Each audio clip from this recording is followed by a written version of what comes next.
Chairman, and thank you, Secretary Becerra. Thank you for being here today. I appreciate you coming before the committee. To start off, as a Secretary of Health and Human Services, can you define for this committee what is a man? You're looking at one.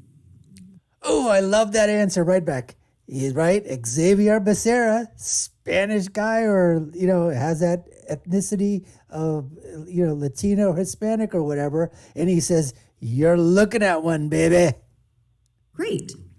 So you are a man. I like that.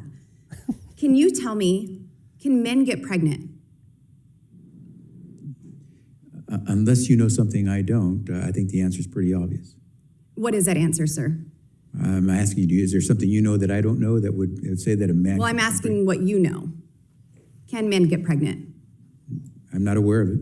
Okay. Well, Mr. Secretary, materials coming from your department, you've referred to mothers as birthing persons, replacing that title with... Are mothers not persons? Mothers are persons, but it seems to be more inclusive. Are mothers not persons? Of course they're persons. This guy, again, the verbal diarrhea that comes out of these woke social justice warriors that have been put in charge of these high-profile secretarial cabinet positions is absolutely unbelievable. Again, parsing words just can't come right out and say, he says he's a man, but he's answering questions, okay, like a wimp. Like you're trying to include another gender in that. I'm all about inclusion, Congresswoman. There you go. Just as a mother of 4 boys, I'm not necessarily offended at that. I am a person, but it's just unscientific and absurd. How so? To include men in that. If you're going to be inclusive, if you're going to be inclusive in birthing persons, yes. Well, but it seems to me that you're trying to define the term. Reclaiming my time. Can men get pregnant? So then we don't need to include them in this. Mothers are mothers. Moving forward, Mr. Secretary, I want to read for you from a document from your office, the Office of Population Affairs. It says in here, and I quote, "Gender-affirming care encompasses many facets of healthcare needs and support. It has been shown to increase positive outcomes for transgender and non-binary children." Mr. Secretary, what is a transgender child? A child in America is a child in America, and I hope you and I can love that child just as much as we can you love our own define what a children. transgender child is? That's a child in America, and it's an American citizen child who needs the services and love just the way any other child does. Mr. Secretary, do you believe that a child is capable of making life-altering decisions to maim themselves? So let me just say to you that I don't agree with your premise, but what I will say to you is children know much about themselves, and with the help of their... Do you believe that children are capable of making the decision to self-mutilate? Again, I don't necessarily accept the premise of your question. Mr. Secretary, I mean, you have gender-affirming care for young people, so this is something that you have looked over. I don't equate gender-affirming care to mutilation. So if that's where you're going, then you're not going to get the answer you want. This guy's a freaking idiot. A freaking idiot. To say that gender-affirming care doesn't involve mutilation, what does it mean when you chop off? What does it mean when you go and you surgically remove your breasts? What does it mean when you go and you surgically, remove your penis? What does it mean when you surgically do things to your body? Facial plastic surgery. Any surgery that removes organs, that removes appendages, that removes body parts. You're telling me that's not mutilation? This guy's a whack job nutcase. Another one of those people that I said, they're just, the acronym SIMR applies it's so apropos to these guys. SIMR. These guys are stupid, idiotic, moronic, retarded. They are woke. They're fighting for social justice warriors. They want to get everybody inclusive into everything. This guy won't even sit back there because he doesn't want the blowback to occur. To basically go back and then face the cameras, face the media mafia cartels, face the LGBTQIA, MOUSE. He doesn't want to face that crowd and say, what the hell did you do when you were at that hearing? What the hell were you talking about? How did you paint yourself into a corner? These guys are absolute, They should be ashamed of themselves, but they're not, because they just want power. They just want the votes. They just want anything that goes. Doesn't matter if you hurt or harm people or harm children. As long as we get power, as long as we get to put our policies forward, hey, good enough for us. So, Mr. Secretary here, can you tell me if there have been mastectomies, penectomies, or hysterectomies on children? Well, And have taxpayers funded that? so I could probably use the help of my wife, who's an OBGYN, who could talk more, or maybe Dr. Burgess could help us out here. For gender-affirming care, to be included in that? I'm sorry, pose the question one more time, please.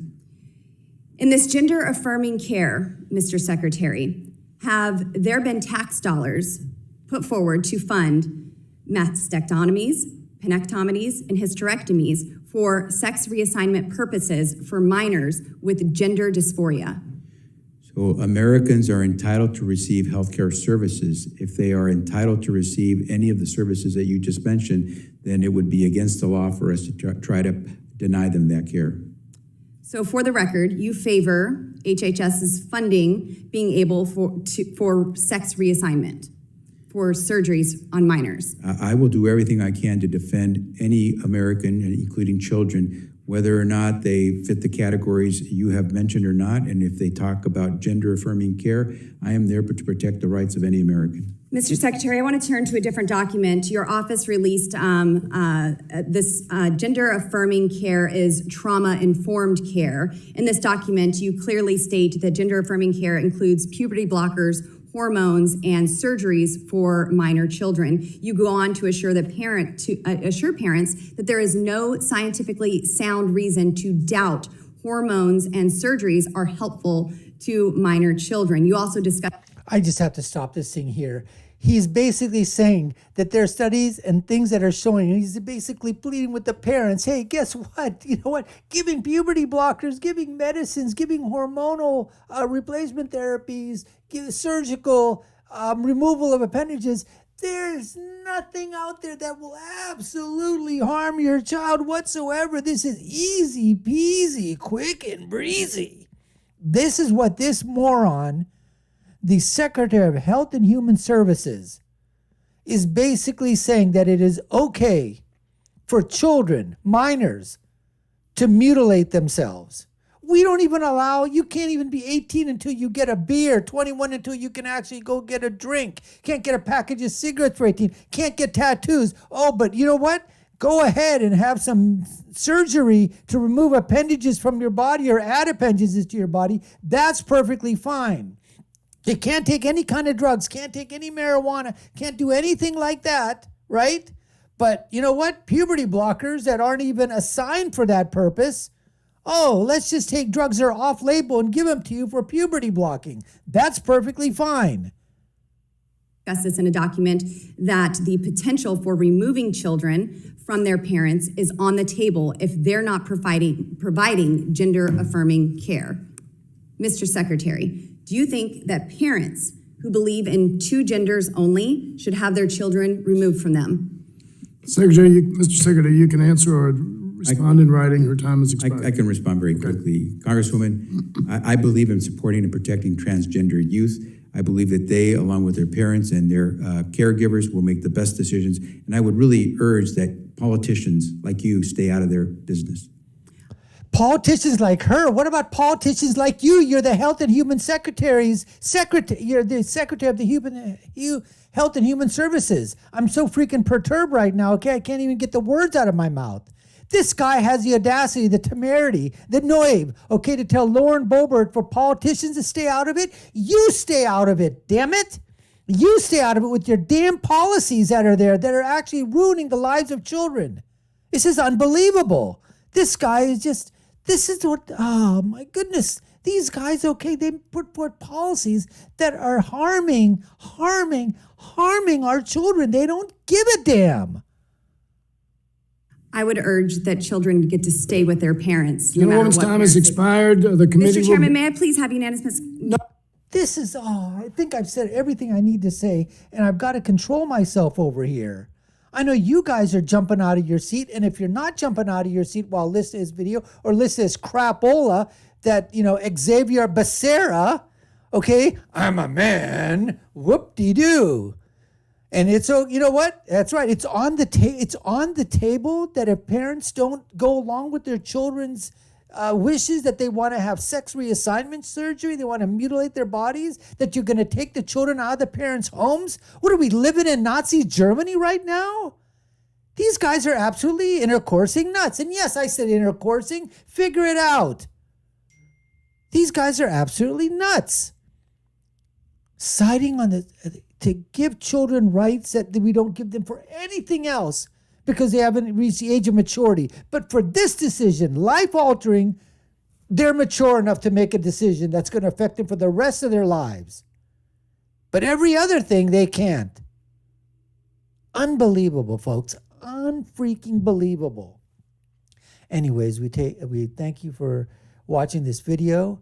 I love Lauren Boebert and all the other people in Congress that put these guys in the hot seat, but still they go back there and they still have their policies that harm American citizens, harm American children, harm American families, and these people like Becerra and others in positions of power at cabinet level positions, at bureaucratic, government level positions, they continue to pass policies that harm American families, American workers, American children every single freaking day. And we need to do something to counteract that by making sure that those policies don't get put forward. All right. Anyways, listen, you've been watching the Dr. Nasir Shaikh Show. I've been your guest host. My name is Dr. Nasir. Like, share, and follow. Subscribe to the channel. Hit that notification bell. I will leave you with my final thought, which is, when you're right, you're right. And when you're left, you're wrong. We'll see you again next time, folks. Take care and stay safe.